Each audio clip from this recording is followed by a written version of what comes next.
1976 оны 1 сард Булган аймгаас өрх тусгаарлаж Эрдэнэт хот түүхэн тэмдэглэгдсэн байдаг. Яг түүнтэй зэрэгцээд хүн эмнэлэг бол бас үүссэн ийм төвхтэй. За өнгөрсөн хугацааны бидний ололтоо ийм сайн талууд бол бишгүй их олон байна. Тэгэхээр ирээдүйд бид нар эрүүл ээжээс эрүүл хүүхэд төрнө гэдэг ийм байдлаар бол бид нар ургийн гажиг онцлогооны перинатолог төвийг байгуулахаар ингэж явж байна.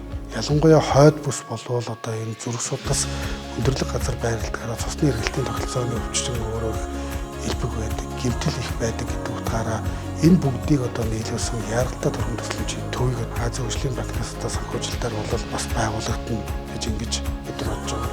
За дараа нь бид нар хүн төвтөө байж тасралтгүй залхамж халааг бэлтгэхийн тулд бид нар сургалт эрхлэг байгуулах болсны хувьд сургалтын бааз сургуультай болно гэж байгаа. За мэдээж хэрэг бүс нутгийн хэмжээнд бид нар хавдрын өвчлөлийг байгаа гэдгээрээ бол хавдрын төвийнхөө үйл ажиллагааг илүү их чадваржуулж хавдрын анхан болон 2 дугаар шат дээр байгаа эрт үеийн хавдруудыг барьж авч түүндээ таарсан эмчилгээг маш төгс төгөлдрөөр хийхийг ингэж зорж байгаа. Дараагийн дугаарт нь бид нар хойд бүсийн зүрхний төвийг бас бий болгоно гэдэг ийм үндсэн бас зорилготой чиглэлтэй стратегтэй болж байгаа.